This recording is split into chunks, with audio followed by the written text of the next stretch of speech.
Welcome to the Behind the Grantmakers Curtain series. This collection of interviews with different foundations aims to help grant seekers craft more effective grant proposals that win funding. This series is brought to you by Instrumentl, the institutional fundraising platform. If you're looking to bring grant prospecting, tracking, and management to one place, you can do so with Instrumentl.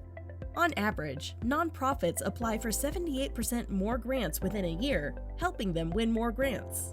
To do the same and find new good fit funders for your nonprofit, try Instrumentl 14 days free by visiting www.instrumentl.com. That's www.instrumentl.com. Now, let's jump into today's show. Today's conversation features a program manager based out of a community foundation in South Carolina. Our conversation ranges a variety of topics, including exploring what it takes to actually build effective relationships and a few tactics you might find useful in doing so with new foundations, as well as what this foundation has found incredibly helpful in creating a rapid response fund for their community. This program manager spent nearly 2 decades on the other side of the table in the nonprofit world, so she brings a unique experience of understanding what it's like to be in your shoes and shares what her perspective is now as a grant maker. Let's go ahead and dig into today's conversation. I'm so excited to invite Kristen Bitzegaio from the Waccamaw Community Foundation, or WCF, today. The WCF builds sustainable philanthropy to strengthen the quality of life in Horry and Georgetown counties of South Carolina. They've awarded more than $22 million in grants since the foundation was established in 1999. Kristen is the program manager of Grantmaking and community leadership. She has nearly 20 years of experience in the nonprofit world in a variety of capacities, including but not limited to marketing, community engagement, and executive director roles. She previously owned a nonprofit consulting arm in her native state of Indiana as well. Kristen, I'm so excited to bring you on today and learning more about your grant making efforts. Will, thanks so much for having me. I'm happy to be here with you today. Just to kick things off, I like to ask, tell me about your foundation. What's the foundation's origin story, and what do you guys aim to fund today? So Waccamaw Community Foundation, as you said, was established about 21 years ago by some community leaders, as a lot of community foundations are. That's a common origin story. Our foundation was established by about 5 men who were business leaders in Horry and Georgetown counties, and they recognized the need for local grant making for nonprofit organizations, and of course, the opportunity to donate to a community foundation is attractive to donors because of the tax benefits that they receive. So we started in 1990, and we have been raising funds and distributing grant dollars ever since. And when you think about your guys' overall grant making strategy, how would you describe that in terms of the priorities that you guys set? So it's definitely evolved since our origin. I would say that in the beginning, as with a lot of community foundations, again, the focus was really on donor advised funds, and it was a mechanism for individuals to donate to nonprofit organizations. As we have grown, we have really focused on 2 main grant making areas. One is called the Waccamaw Community Trust, which is our unrestricted grant making. We can fund any nonprofit organization in our 2 counties, and we can fund general operating to program to equipment. It's kind of the dream fund that all nonprofits are looking for. Our grant making dollars are fairly modest, but the great news is that's unrestricted. And then we also have a fund that focuses on educational efforts for K through 12. And that was a fund that was established by a donor, but open to competitive grant making. Got it. And how did that transition happen over the years? Was it something in which you guys reevaluate and refresh your grant making strategy every 3 to 5 years, or are there set timetables, or has it largely been driven by the donor as they come into working with the foundation? Yes. So the answer is yes to both. We strive and work very hard to be responsive to community needs. We definitely have regular community conversations that we host to talk with the populations that we serve about what their dreams are for our community. So we really focus on aspirational conversations about what Horry and Georgetown counties can be. And that helps drive the responsive side of things. And of course, we work with other funding partners who are doing similar work, great partners with our local United Ways who do community needs assessments and things like that. So that's kind of the part where we're responsive to emerging needs. And we also, of course, pay attention to trends in grant making, as with a lot of other funders. We have recognized our responsibility in equitable grant making. And I will say that, in the South, it's a long journey to get there. And really that work has only started with us in the past 5 years, but we are making very quick progress with applying an equity lens to all of our grant making. And I can talk more about that later if you want me to, but and then in part also, of course, driven by donors.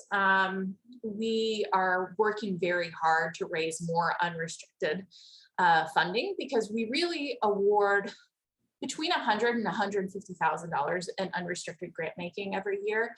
And we're an organization that awards about $1 to $1.5 million in grant making a year. So as you can tell, our unrestricted part is a sliver of our total grant making, but we're striving to improve that. Yeah, that makes sense. It's something in which I know from the other side of things for the grant seekers that whenever they're looking for grants on our site, the unrestricted opportunities are jumped on within minutes. And so that's definitely something that we can all kind of aspire towards. I'd love to transition to talk more about, the grant application process as well, and then dig into some of those equity points that you spoke to. The first question I have for you is, I would love to hear about some of the common mistakes that you see applicants make when they're applying to your foundation, or even just from your past experiences as a nonprofit consultant that you've noticed over the years and working with grant seekers. So my number one thing that I'll probably say 5 more times in the course of our short conversation is that a lot of nonprofit organizations don't reach out to the funders that they're interested in applying to grants for.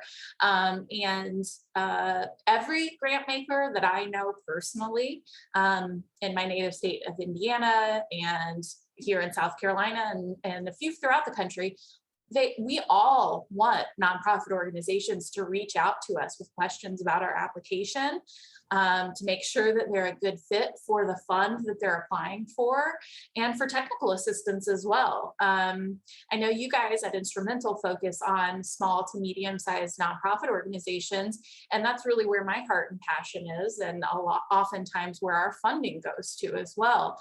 And as we know, small to medium-sized nonprofits don't always have the resources that larger nonprofit organizations do. You may not have a dedicated grant writer. You may be doing it all as an executive director. You may have a consultant. The important thing is whoever is at the helm, reach out to the funder and make that initial contact. The other mistake that I see grant applicants make very often is that they don't clearly communicate, and sometimes don't fully understand themselves what their real goal is with the program or with their organization. So as funders, we want to know we are in the results-based accountability framework ourselves, but it really boils down to 3 questions that all funders ask. What did you do? How well did you do it? And is anyone better off? So all grant applications really boil down to those 3 questions. And if you're not measuring your services and the results of your services, and if you're not staying with the clients or the population that you serve to understand how their life has changed, you're missing opportunities for grant funding, I can assure you. Yeah, I think the contact point is often overlooked, and even just doing something as old school as just picking up the phone can also be helpful. I know that a lot of folks these days resort to just emailing, but sometimes a little persistence on the phone as well can bring your inquiry up the priority list for the foundation too. And then on that other point, that's something in which that's definitely important as you think about how to make sure that you actually are writing smart objective statements, right? And actually setting up your programs in a way where they're written like projects, because then there's clear outcomes which the grant maker can actually prioritize when they're evaluating that application. That's something that has definitely come up in our grant workshops, and I'm glad to hear that affirmation of that point in terms of what you guys are looking for. When you are digging into those actual applications and you start to look at, think back to the ones that were really stood out to you, like were the standouts that you always love telling, whether it's friends or family or just donors of the foundation. I'm curious what comes to mind when you think about those most memorable grant applications, and what specifically made those particular applications stand out from the rest of the pack? Mhm. So I, like many other program officers, am very interested in data.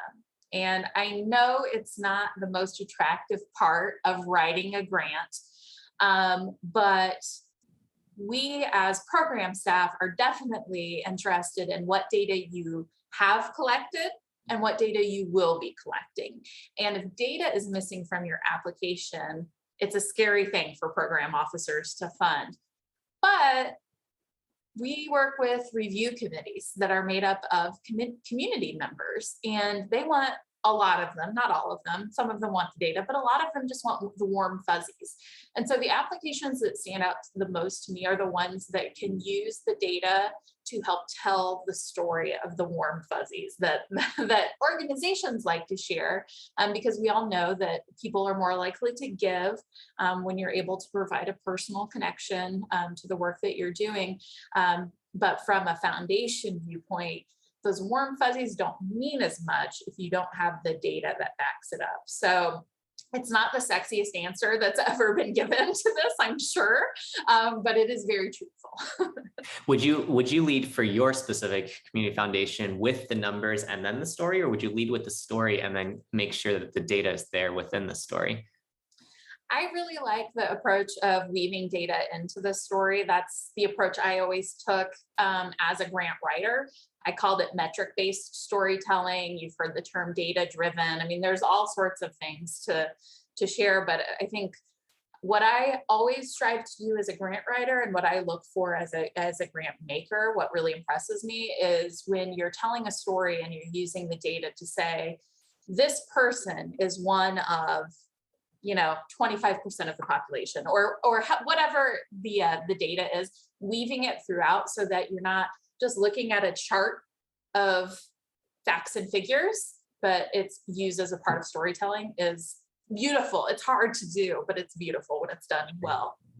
And that actually brings me directly to the point of linking back to your past experiences, because you have the unique perspective of having spent so long on the other side of the table, so to speak, that you now are able to see this side of things. What I'm curious about is, if you give one piece of consistent advice to applicants that draw from your nonprofit days, I'm curious what that most common piece of advice is to applicants as they're starting on their grant seeking journeys.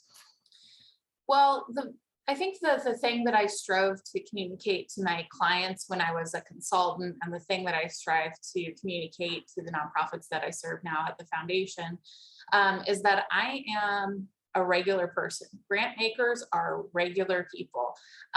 There is a long tradition in philanthropy of operating from an ivory tower, but that is not how community-based philanthropy works anymore. And of course, you'll still find funders that you can't find a person to contact in the website. That still happens, of course. But for the most part, grant makers are moving towards more transparency and more personal relationships. So reach out directly to me. You said earlier phone calls are great. I actually prefer emails, but that's okay. A lot of grant makers are frequently doing site visits, working out in the community, out in the office.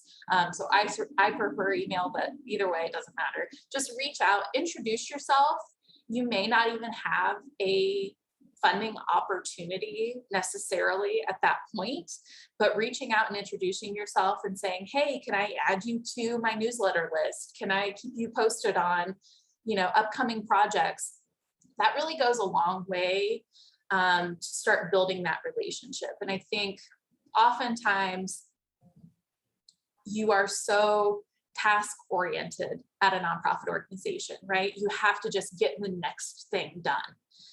It's hard to take the long view of how important relationship building can be with funders, because you're working with them once a year, twice a year, maybe, to do a grant application. But from our perspective, we love to hear from you all year long. We want a long lasting, highly communicative, reciprocal relationship.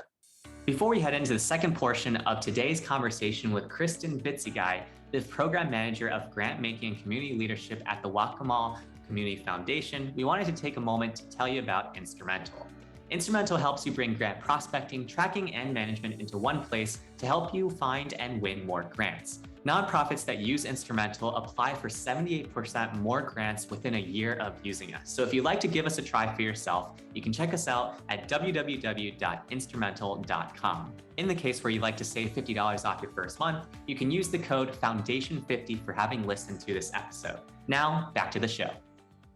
And when you think about those relationships that are deepest with your foundation today, can you think about the ones that maybe were started in the last 3 or 4 years, and what did they do aside from what you already mentioned? I think it's a great piece of advice in terms of potentially adding them to an update list or asking if they'd like to be updated on a quarterly basis. But what are some other small things that really have stood out to you as a grant maker in establishing those relationships? Because I know that from past workshops that grant seekers have often emphasized how, well, I'm not really sure if I'm being disruptive to their day, and I don't want to give them too much information up front or something like that. And so I'm curious to hear what strategies or tactics might have worked for you from your past experiences there.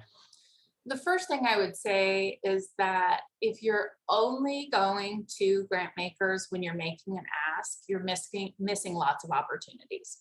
So a lot of the most successful relationships are people who reach out and say, hey, just wanted to check in with you, see how things at the foundation are going. Maybe they don't even have an update about their organization, but they're touching base. Sometimes it's just, I know you probably can't attend this fundraiser, but I wanted to let you, know about it. Things like that.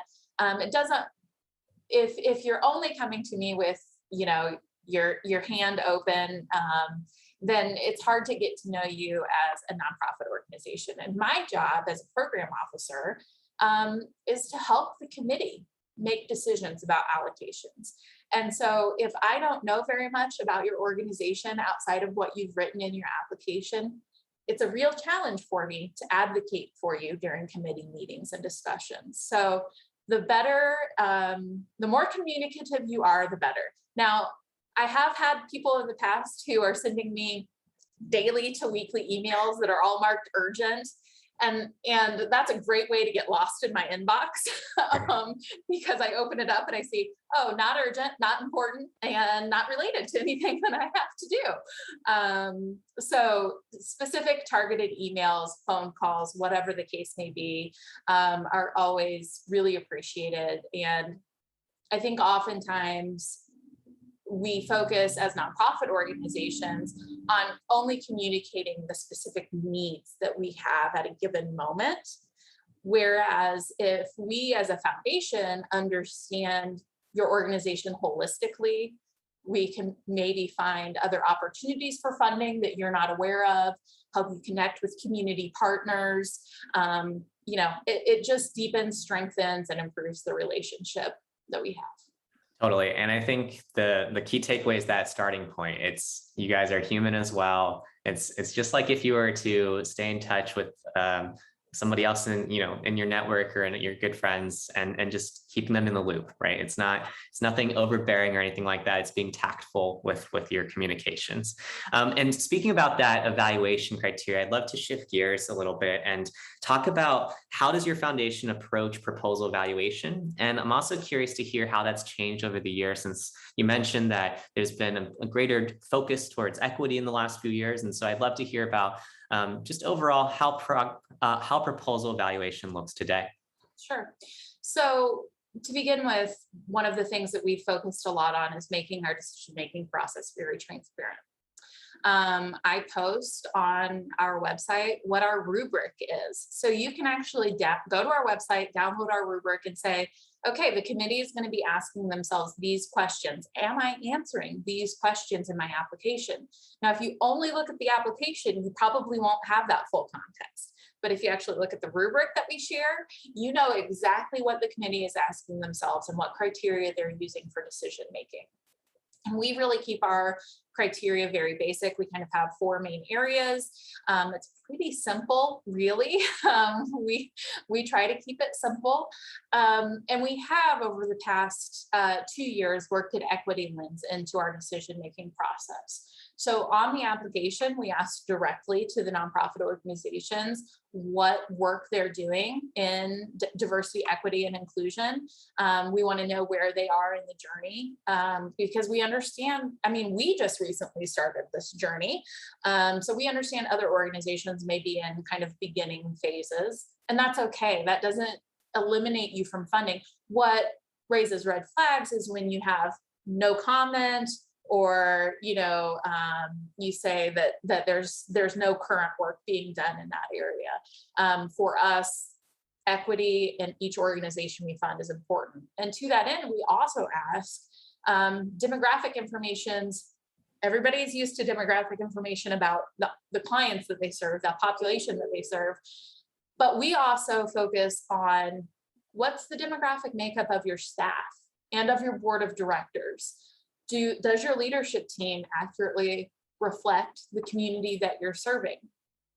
Sometimes it doesn't happen, but it's a great organization doing important work in an underserved community. And so we may provide funding, but we may also encourage that organization to move along in their DEI journey as well. So does that answer your question? It does, but it also leads me to another question that I know has come up in our past grant workshops, which is what do you do, or what have you seen applicants do in the case where perhaps people in their staff or in their board are not comfortable disclosing that percentage, and so they have to report it in some alternative way? Have you seen any ways to address that DEI conversation without potentially leading to a situation where they aren't able to provide that information from their own polling mechanisms?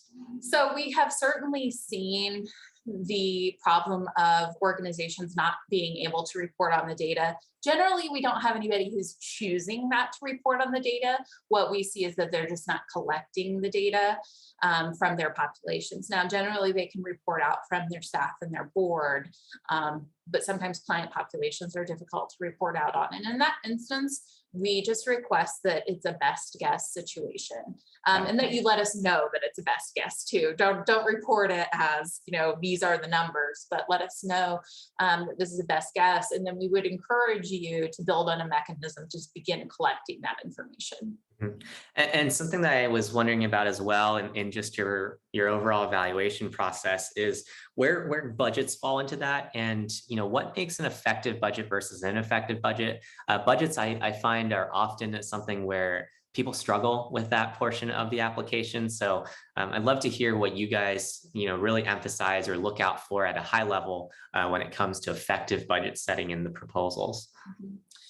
So for us, because we are able to provide general operating support through both of our funds, we are very interested, even if you're asking for program specific funding, we're interested in your overall organizational budget as well. We do not have the concern that you see floating on Facebook every December, November of overhead, right? We understand as funders that organizations have to have overhead in order to deliver services. It's unrealistic for any funder to think that they can only ever fund direct services because staff time is a part of every service that's offered. And so one of the things that I love to see nonprofit organizations do in their budget is include operational expenses as a part of their program budget. I think oftentimes nonprofits think that they can only include very specific budget items that directly relate, books and supplies and things like that. But your program can't be executed without your staff. And so if you're not allocating staff time, resources, and other overhead into your program budget, you're doing yourself a disservice. Yeah, I think making sure that kind of all goes back into the earlier points in the conversation of just making sure that you're being transparent in your application too when you're submitting that. And on that point, I'm sure that you guys sometimes find yourselves renewing grants from past grantees. I'm curious if your foundation reviews renewals in any different way than new ones. Do they go through the same evaluation criteria? And what should renewing grant recipients prioritize when it comes to their second year or third year applications and so on? So I would actually encourage them to prioritize their reporting from their first grant or from their most recent grant. Sometimes organizations that receive repeated funding tend to look at the relationship as one that doesn't require maintenance. And they say, Waccamaw Community Foundation knows what our organization is all about, and they don't worry about the reporting aspect. Reporting is critical for me when I'm considering a new application from an existing organization. And for us, the application process is the same whether you've received funding for 3 years or whether this is your first time applying. We start from zero every single time. And one of the reasons that we do that is because we have community members reviewing the application. And this is another thing that I think a lot of nonprofits overlook. You cannot assume that everybody who's reviewing your application has heard of your organization. The one thing we don't disclose during our application process is who the community members are who are reviewing them. And so you have no idea whether this is the same person who read your application last year or whether this is somebody who has never heard of your organization before. So we always encourage folks to start at zero every single time. I love that point in starting with zero. And I also think that it all goes back as well with the earlier story on making sure that your numbers are woven into your storytelling with your reporting, because that's actually what's going to sustain that relationship. And it's just good practice when you think about, take a step back and think about the nature of your relationship with your funders and your existing funders.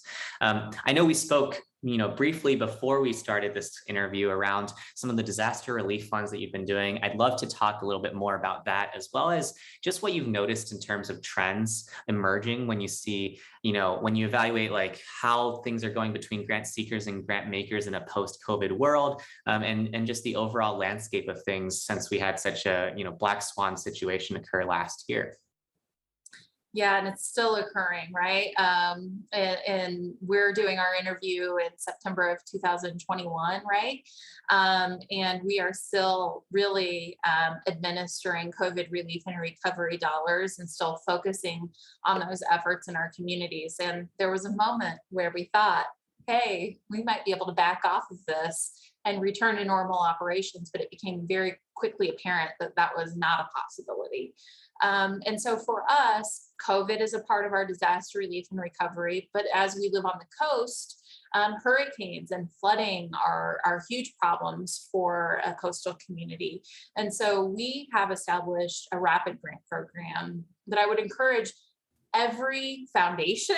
I know that's not our target audience here, but every foundation should have this in place, because you never know when you're going to be hit by a tornado or a flood or a hurricane. Well, if you're in Indiana, you're probably not going to be hit by a hurricane, but you understand. And with climate change, disasters are happening more frequently, closer together, more severely.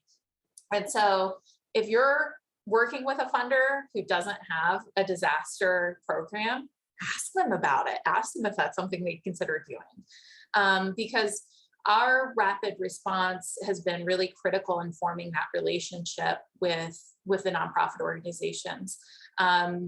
We have tried to always respond to a disaster within 2 weeks of onset. And during a disaster, our committees work round the clock. We send them an email every single time a new application comes in because we never want to wait.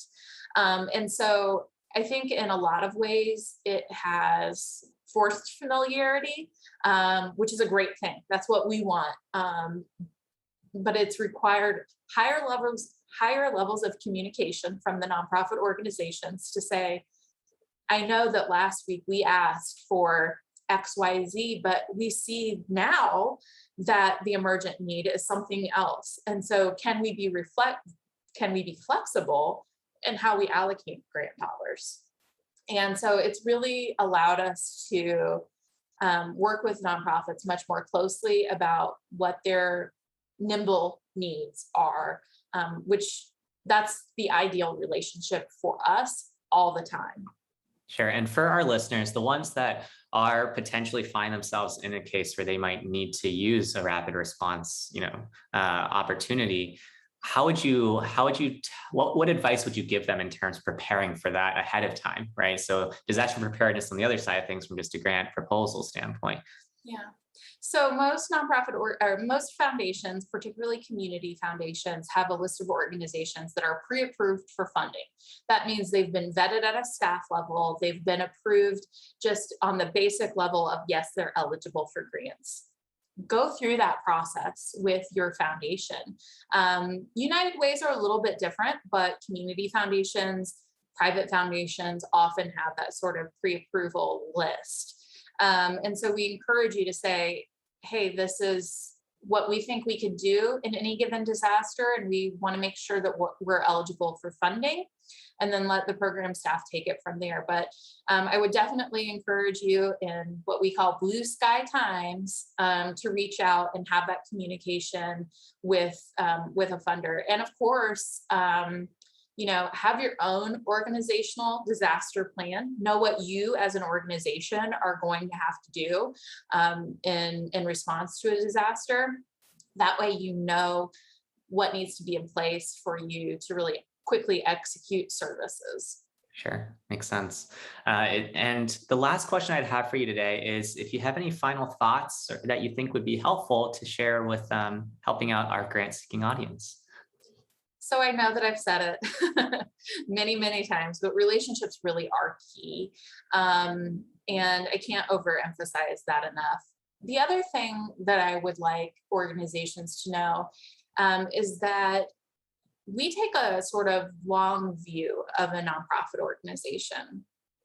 Oftentimes, nonprofits go through a period of crisis. Small to mid-sized nonprofits, frequently have years where they're not sure how their operating budget is going to be met, or they have to discard a program because there aren't enough resources to execute it.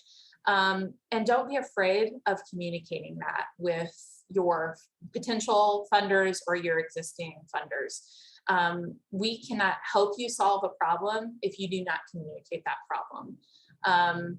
I have seen so many times a small nonprofit organization close its doors before ever communicating that they were in crisis. And once you make the decision to close your doors, you can't walk back from that very easily. So when you are certain that things are starting to turn in a negative direction for your organization, start reaching out. Yes, it will make you feel very vulnerable. You will inevitably be concerned about the reputation of your organization, but it's better to be vulnerable than to be non-existent. So just never be afraid to tell a funder what your struggles are. I think for me, if I only hear of great things from an organization, I wonder what's going on behind the scenes. I wonder what challenges you're facing because you're not communicating those to me. And so that would be kind of my other big piece of advice. Similarly, when we review organizational finances, we review over about a 5-year period. We look at 990s over a 5-year period. So if you have a really bad year in fundraising, don't worry about it too much. We're looking at the long-term health of your organization. Not every foundation does that, but I do think it's becoming a more common practice. I think the takeaway is play long-term games with long-term people and build those relationships is really the takeaway here, because it's from those relationships that you're able to weather, the storms as well as the blue skies, as you referenced, in terms of enjoying those times. Kristen, thank you so much for coming on today. If our listeners would like to learn more about the foundation, you can check them out at waccamawcf.org. I'll leave that in the show notes as well. But Kristen, thanks so much. Thank you, Will. This concludes today's conversation with Kristen Bitzegaio, the Program Manager of Grantmaking and Community Leadership at the Waccamaw Community Foundation. To learn more about the foundation, you can visit them at www.waccamawcf.org.